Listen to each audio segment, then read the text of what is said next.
What's up, YouTube? It's your boy Aaron coming at you with a new series. I dropped off for a minute on Free and Gay, so I'm gonna declare that as done because my spirit's saying go ahead and make a new project. And the new project for the year, and especially these next 6 months, is going to be, or at least that's what I envision, is going to be mental wealth. And I am basically wanting to inspire anybody that's going through, especially with the pandemic going on, but it's always been here, but mental health awareness and, you know, how expressing yourself is not something you should be ashamed of in any capacity. Don't let anybody tell you how expressing yourself is, you know, weird or whatever is the word they choose to try to belittle you or to try to discourage you from doing whatever it is that eases your soul. But you need to do the things that ease your soul because that's what gives you mental wealth. And it's important that somebody tells you that. You just have to believe it more than the words of people that judge you and really don't have anything to do with your mental wealth. I mean, not unless you give them the power to do something with it. You know, you want to be more powerful than them. And that means putting yourself first, seeking God within you, and then putting yourself first, like putting Him first, really. But you discover that everything He created in you is for you, even if you're the only one to understand it. Even if, as long as it eases you, brings you peace, and brings you happiness and joy, that should be the only thing that matters. It doesn't hurt anybody else. It doesn't disturbs anybody's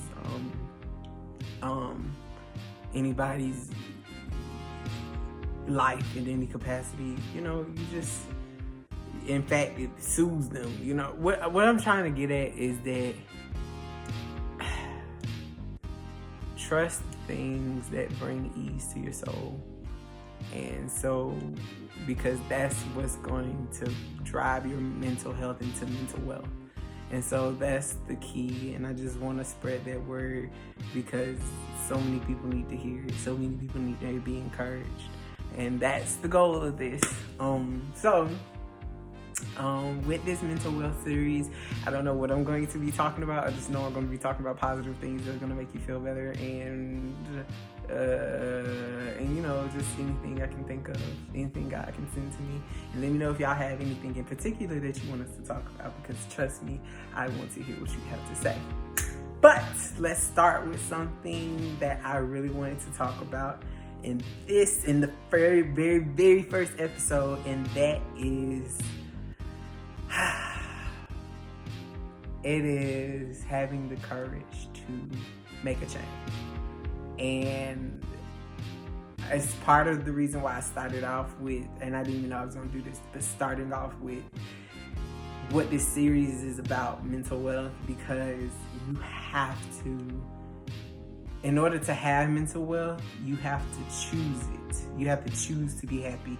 You have to choose to have perceptions that, like I said, feel natural at easing you, feel natural at making you feel calm, making you feel like you're important, like you're some type of, like you almost like you feel purpose in the things that are instrumental to you in terms of making. Maybe it's drawing. That's what I'm trying to say. Maybe it's drawing. Maybe it's singing. Maybe it's dancing. Maybe it's poetry. Maybe it's making music. Maybe like producing. Maybe it's I don't know, something else. Maybe it's not even artistic. Maybe you really like numbers, like you a Sudoku fan, and you just love numbers. So doing number puzzles all day is what makes you happy. I don't know. That's why we got cool ass engineers that make my life easier in terms of everything. So like you know, it's just whatever life or people, circumstances have told you to move, and even your inner thoughts have told you to move in a certain direction, you have to start having the courage to break away from that in order to step into the authentic you, the real you, the highest version of yourself that gives to the world. The more you follow your heart, the more you grow at a level of your highest potential, so that you can give to the world everything that you have bloomed to be. And I just think that can be hard at times. Like, when I say this, I'm not saying you just want to do it. I'm not saying that. I'm saying for those who believe it can happen overnight, do that. Make it. But who am I to tell you and guide your belief? I just want you to be encouraged. If you believe it tonight, believe it and go ahead and make that jump, make that move, run to your destiny. But if you believe it takes time, that's okay too. Plant a seed of intention. Like, remember I talked about intentions in my free and gay segments? Like, making intentions is so important to starting seeds. And eventually, the more you have that intention in mind, the more you will start to, even if you're in a bad environment, you will start to decrease the things that make your environment bad, so that you can get more out of your seed, so you can water it better and feed it better, and instead of giving it stuff you don't know much about.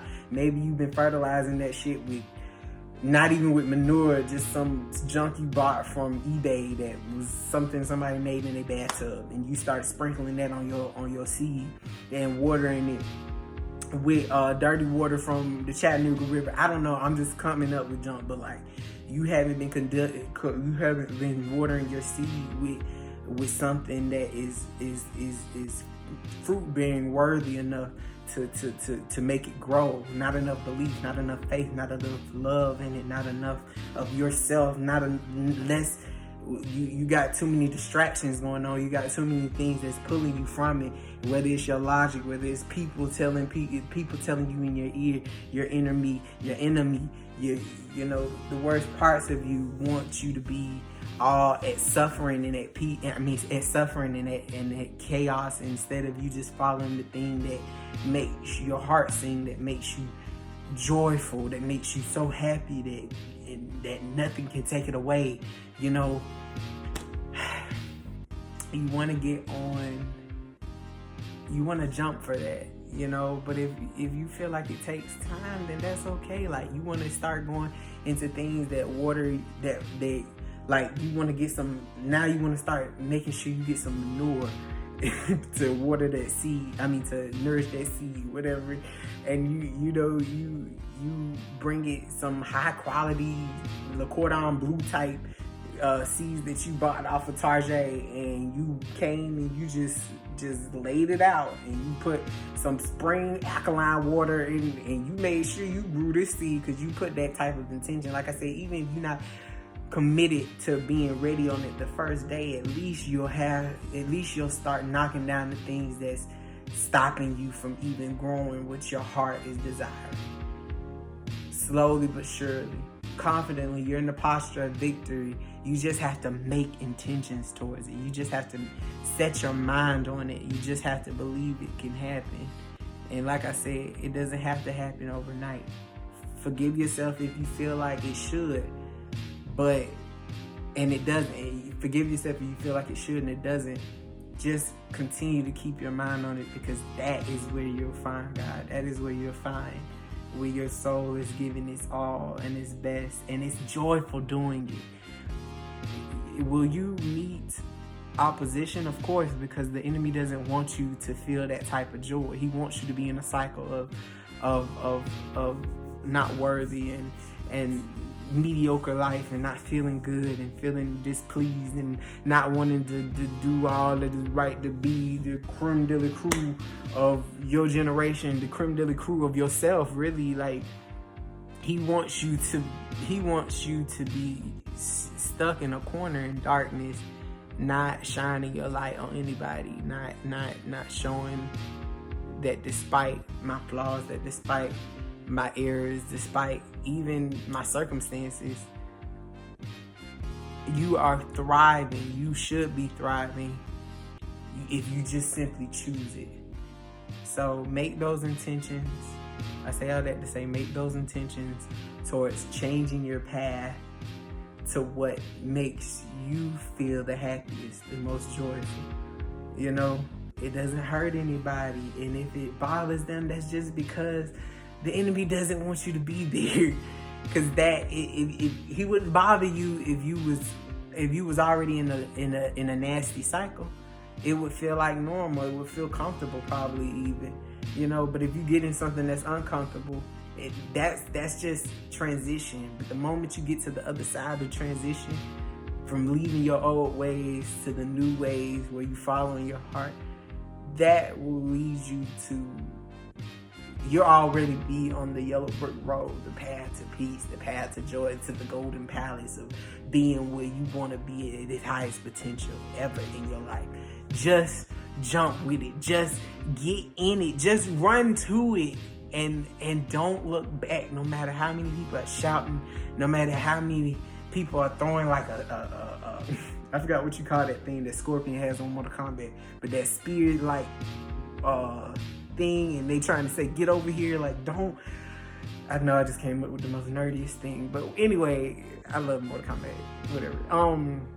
All I'm trying to say is like just go, like no matter what's trying to pull back on you. Of course they don't want you to soar and be your highest version, because that means you'll be at peace. That means you'll be happy and joyful. And why would the devil want that? Why would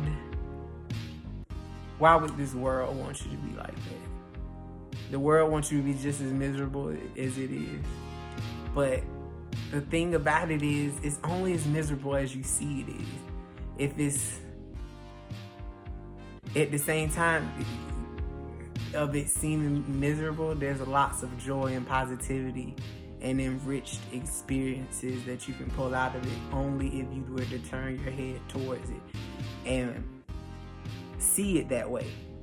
And how do you do that? You do the things that make your yoke, that make you on the inside feel light and not heavy, but make you feel like a superhero, make you feel like, or just chilling and cruising in your own little spot, and yet you making a community out of just chilling in your own spot versus forcing to be something that you're not, forcing to do something that you don't like, forcing to please somebody that might not be here tomorrow, that doesn't even truly care about it or even step in your shoes the way you do. Can't nobody do that thing the way you do it, so why not just go for it?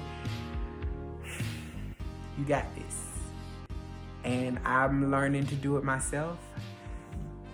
Disclosure, and this is the last thing. I had to make a decision this year in terms of, was I going to let my mind stay focused on trying to get school done after like a large thing that happened in my life last year with them. But instead of me trying to go back and get it now, which I can always go and do that, I'm living free in what he's shown me the past like 9 months in terms of my ministry, being able to just speak to people and speak healing and love and life into people, how that makes me feel better. And I don't feel as stressed as I do with nursing. I feel like it's an ease to talk to people, hear their concerns, and then give them inspiration through God, and also through what I've been through and through what I've heard from other people's testimonies. My empathy stretches a long way because of God and because of my experiences, and so it makes me feel good to be able to relate to people in that way. Also singing, I like singing to heal people, even myself, and so these things make me feel a lot more better than school. I was focused and I got to it, but at the same time it didn't make me feel good. All I did was just dread wanting to get out so bad. Excuse me. I was focused, I did my work, and I excelled, but at the same time it wasn't making my soul happy. I was just doing what I thought was needed to make me feel secure and to make me feel stable and to make me feel grounded, when really my stability and my foundation should have been more in the Lord than in my education. And so Though I got a huge gift out of it, knowing the things that I know and being able to spread the knowledge that I can, and even care for the people that I would in a special way that I never thought I could because of my medical background. At the same time, I'm also learning new ways of healing that makes my heart sing more, literally, like, and it's so much easier to inspire people because I'm in a new set of comfort. And that transition was hard to even make decisions down to not going back right now, or to make decisions like even doing this and feeling happy about it and happy where I'm at. I didn't realize I could be in this type of joy and still feel like I'm progressing just by simply stepping back and getting to know myself in a forced way at first, but now it's becoming more of a choice to leap for better, to believe for more. Because a year from now, I didn't know. A year before now, I didn't know I would be here. So just imagine where I'll be a year from now. I'll probably be somewhere higher, just because I followed my heart and the Lord where He was calling me to be. I'll be a year later even higher than I ever expected, ever in my life. I was going the wrong way from the calling at first, pursuing what I thought was logically correct. And yet I realized that just ended me here, which isn't bad because it's a change. And so long as I believe in God, which I do in the posture of victory, I will be pulled up higher than ever before by the time I get to next. But I will be so excelled in every part, financially, spiritually, relationally, physically, mentally.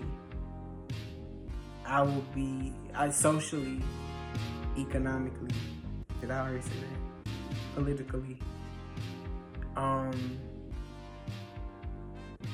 I will be in unexpected places, and that's in unexpected high places I never thought I would be, simply because I did that.